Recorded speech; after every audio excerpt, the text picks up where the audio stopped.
Most traders struggle with doing multi-time frame analysis. They look on the lower time frame and they don't get the bias right. So if you simply focus on the high time frames such as weekly, daily, and then go to 4-hour time frame such as 1-hour time frame, that way the roadmap is going to be very clear and you know what you are looking for whenever you are going to the lower time frames, because lower time frames can be so much flexible to fulfill the higher time frame objectives. In this today's breakdown, I'm going to explain you how I set the directional bias from the high time frame such as weekly and the daily, and how I build that confidence from the lower time frames even though it does not align, because there will be some negative confluences presented because it's not going to be aligned. So I'm going to explain you how to build that confidence and how we will trade through that some negative confluences even though they are presented during the live market. If you are new here, welcome and thank you for being here. This is called the Traders Gap. I have been trading for years now. I have been using smart money concept for over a year now, and yeah, for this today video I'm gonna go from the weekly time frame, daily time frame, and then I'm gonna drop down to the 4-hour time frame, and we will use the 1-hour time frame to see that order flow shift, and we will only use the M15 just for the timing of that entry. Okay, let's get back into it.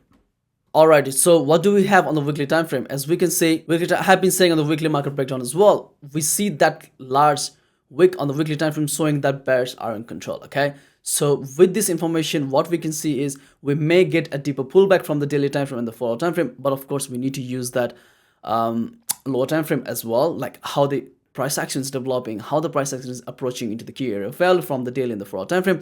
Then only we will judge that information. But just from the weekly time frame, we can see large wick. So this was the large wick from the prior week. It shows that after we sweep that all these resting buy sell liquidities, we got this rejection candle. Yes, order flow is still bullish, but this shows that at least we may get a pullback. The main catalyst we're gonna be for after we swap the external range liquidity, it can be. Okay, so let's just go on the daily time frame with that information. Okay, and we're just gonna use the bar replay because we were like this coming into the session. Okay, before the session started. So on the daily time frame, what do we have? We got this strong breakup structure.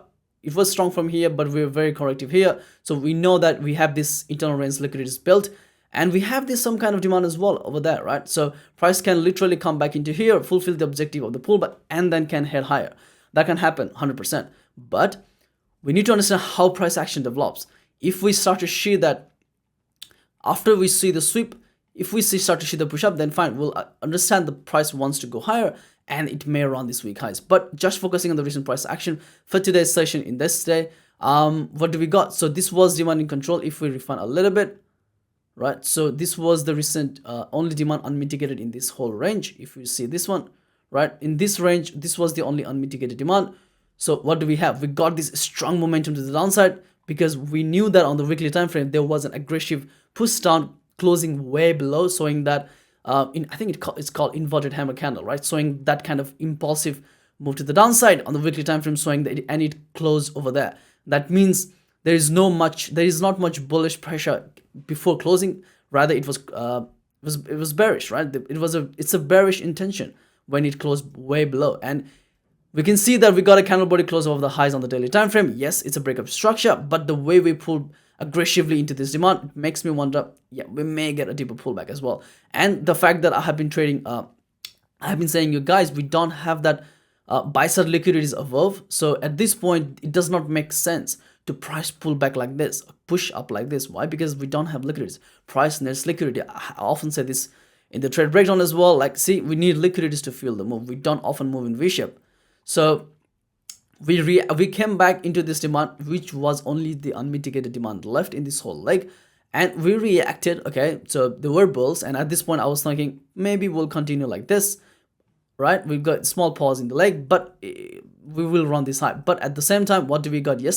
Yesterday from this trading day, what do we got? We got a strong bearish candle showing that it wants to push down, and the way it left perfect equals below the trading day, it makes so obvious that price at least may want to run this weak lows, this one, and then we may see that continuation even if we are seeing that bullish pressure.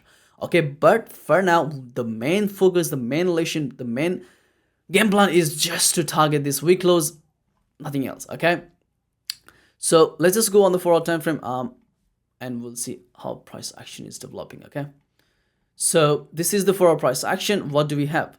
Let's zoom in a little bit. Okay, so this is the 4-hour price action. As we know, we got the 4-hour breakup structure, right?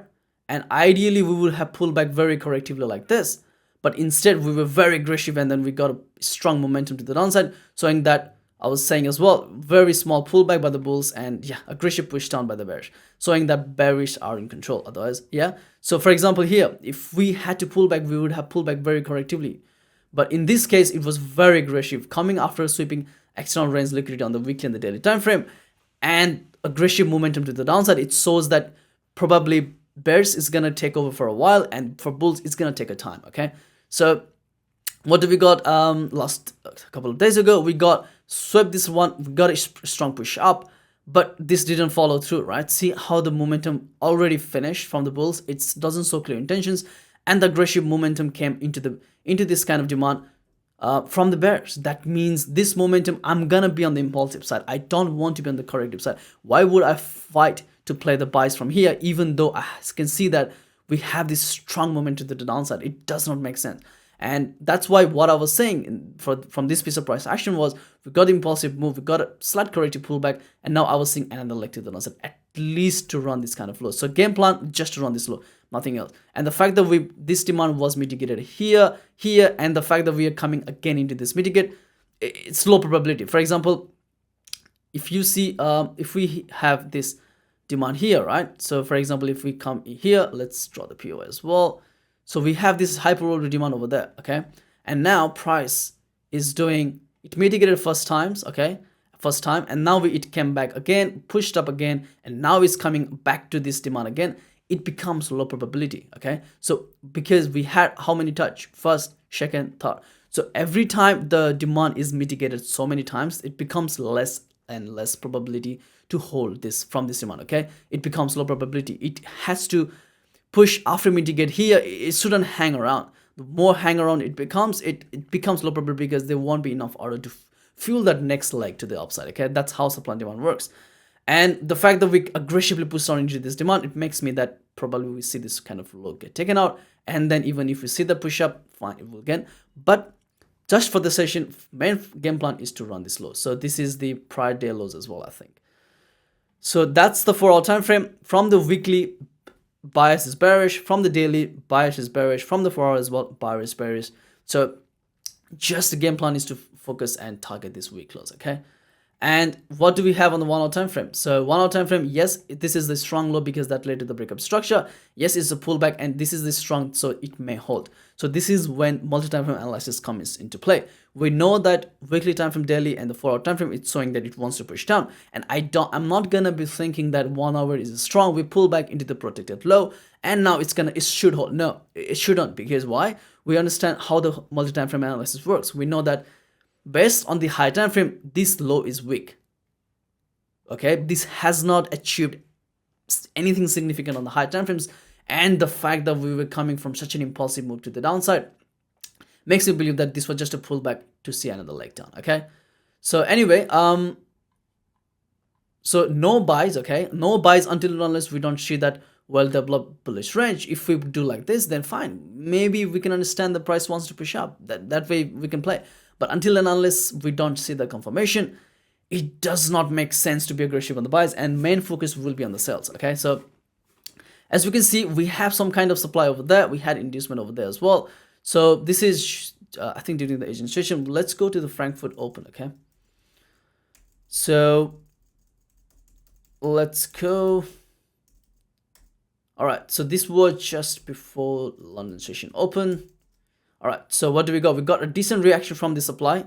So yes, this is, we can trade from this value supply, but it's not strong yet. Okay, there is a value supply. I don't understand that. Okay, we reacted. There is some kind of belly pressure, but it does not convincingly move to the downside, showing that it wants to run this kind of flows. Because what we can do is, since we are coming from such an impulsive move, what we can do is we can make a complex price action. We may get that pullback as well, because we don't have that extra confirmation that I was waiting for, because pretty much heavily bullish, and if we see, we are still in this demand. Okay, so it does not make much sense. So I was, at this point, I was still waiting. Okay,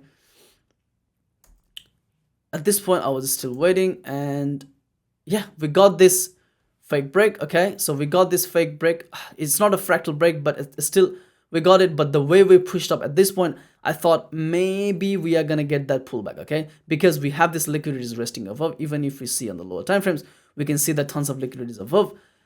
At this point, I was not still convinced, okay, to get the sells, but I was waiting for more. So waiting for more as in I want to see the bearish order flow holding. So the next candle, what did it do? All right, the next candle, yeah, it shows that it wants to push down, okay? So now what do we got? At this point, we got this unmitigated supply to trade from. Okay, this shows that. So if I just take this bar back, okay, if I take this bar back, what do we have? And if we zoom in a little bit on the lower time frame, such as M15 as well, we can see that, yeah, see how the range was unmitigated on the M15 as well. We pulled back, reacted into this demand, and then now we got a strong push up showing that bears are in control. And now with this kind of momentum, I just want to get quick in and out, targeting this low. That's it. Okay, I may push further, but I'm gonna be moving my stop loss to break even. Okay, and this was the game plan. So for me, I have an unmitigated supply to trade from. That's it. For now, M15, what I do, I have been telling you guys as well, I want to see that leg inducement in the M15 POI, okay, near the M15 POI or within the POI. That means this is the leg, okay? So for example, if you zoom in here, what we can see is there was a clear leg inducement over there. We got a push down showing that there is a leg inducement. So I want to wait for that leg inducement to go. If we start to push up, sorry, if we start to push down, create another inducement, then fine, I'm gonna use this one. But for now, this is the only available inducement in this whole leg, okay? I could be aggressive, just trading the POIs like that, okay? But it does not make much sense because the price action is not that great. And the main negative confluence we had was this obvious buy side liquidities of resting. It does not look appealing to me, okay? But I wanted to take a trade because this is a completely unmitigated supply to trade from during the session, and we have obvious lows to target. It just makes sense to be aggressive, okay? And yeah, that's why I just went to the lower time frame. And yeah, like I said, I wanted to see that liquidity go, okay? So the good thing about this entry model is, like, for example, if we push up here and now, for example, candle is here and now my sell stop is over there, okay? So if price wants to push up and it gives out like that, then I'm gonna be saving the loss because I use the sell stop order just below that the candle slow, okay? So let's see how we can approach to this POI. All right, so we have not, okay, so we got liquidated, okay? So the good thing about this is, like what I was saying, I'm gonna be placing sell stop over there, stop loss just 1 pip, that's gonna be somewhere within here, okay? And yeah, having that take profit 2R is gonna be more than enough to the lows, I think. And yeah, so at this point, so I'm gonna be moving my stop loss to break even after we sweep this one, because from the higher time frame perspective, I know that probably we may see this kind of low taken out and then we may see reverse, because after we sweep tons of liquidities from the left, we often tend to aggressively retrace, okay? So that was another concern. So I was still targeting a little bit more because I wanted to target 2R, okay? And yeah, so this was the aura. I set it up like that. So the main negative confluences for this trade was, see how these liquidities were built. So we may sweep this before we head lower, okay? So let's go from the high time frame about the positive confluences, okay? So from the daily time frame, we understand that we got to push up from the bulls, but they failed to follow through, and we have the profit equal. So we have this liquidities to target. On the 4-hour time frame, we were coming with such an impulsive move, with very weak bullish price action and weak aggressive push down, and now all I'm expecting is to run this kind of lows. That's it, okay? On the 1-hour time frame, what we got this strong push up, push down. We have this unmitigated supply. We collectively had a pullback into the supply, had inducement, aggressive push down. At this point, I was not convinced, so I waited for extra confirmation that is another supply to trade from. This was the completely unmitigated supply. Yeah, like it's more than valid enough target to here. I'm gonna be moving my stop loss to break even after we sweep this kind of lows. That's it. Only the negative confluence for me was this liquidities built up above, but still I was not being so loose with the stop loss buffer. I could have done this one, right? I could have protected here, but we don't know how big the sweep is gonna be, because if I play around with this stop loss buffer, then my risk reward is not gonna make much sense, because it's not in my plan. So I stuck with my trading plan. Whatever buffer I used to use, I just use that one, and that's it, okay? So let's see what happens. Okay, I got immediately tagged in just before the London little session, and yeah, I got tagged in, started to push up. At this point I thought, nah, we're gonna be sweeping these liquidities, and yeah, probably after we sweep these liquidities, maybe we'll see the push down, because it often sweeps the liquidities before we go down, and I know that as well. But I'm not, only that negative confidence is not going to put me off to take a very high probability setup. And in this case, this was such a high probability setup. Yes, I could have used more buffer, but for this, I'm going to be using, I'm going to be collecting the data. I'm not going to just change my trading plan just because in one trade, it swept me before it went down. Okay, so I'm going to be collecting, going to be journaling. It's fine. So this was the trade setup, and yeah, it immediately hit the stop loss at this point. Okay, so what happened was we swept this highs, which was pretty much expected. It swept by 0 point something, which is crazy, right? And yeah, at this point we swept the highs and we pushed down. So the direction was right.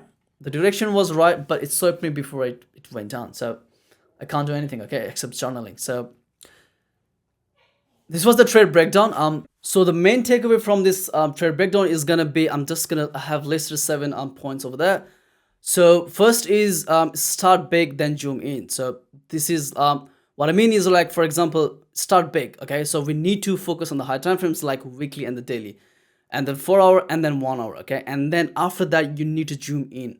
So rather than going directly to the lower time frames like 1 hour, start big. Okay, start from the weekly and the daily, and then we'll go under the lower time frames, and then pick a side first. Okay, so pick a side as in what is the bias from the high time frame perspective, what the weekly is saying. And for example, in this trade breakdown, what we were saying, like on the weekly time frame it wants to go down, on the daily as well it wants to go down, on the 4 hour time frame as well it wants to go down, and the 1 hour time frame it wants to go down as well. So when everything aligns like this, it becomes such a high probability trade. Okay, and then only pick a side first. So when the high time frame intentions are bearish, then you need to be focusing on the sells, wait for that order flow to shift. Okay, and now define your playground. For example, what I was saying, for example, this is the weekly time frame, right? Sorry, daily time frame. We got this breakup structure, and now we are pulling back. Okay, so where will that pullback come into? It will come into this demand. Okay, so after we sweep this enough liquidities on the high time frames, this is the playground we are actually going to be playing in. For example, this is going to be the sells.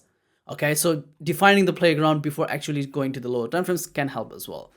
And the other point, number 4, is let smaller charts conform, not control. Okay, so see how I use the 1 hour order flow to actually waiting for that shift in my favor, because from the high time frame intentions it was bearish, and now I'm simply just using 1 hour time frame just to wait for the order flow to shift.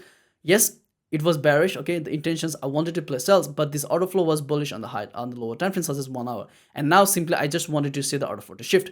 That means now I'm actually the pro order flow. This is gonna be very, very high probability confluence to have in your trade. Okay, so ignore extra noise. That means don't look for a 1 hour time frame and make too many stories. Just play with the high time frame intentions, define the playground, 1 hour order flow to shift, and then that's it. And have a simple trigger. Just have a very mechanical framework where you can execute your entry model. Okay, make it very systematic so that there won't be any hesitation. And another last point is accept imperfections, even though there will be some negative confluences like we had in this trade one.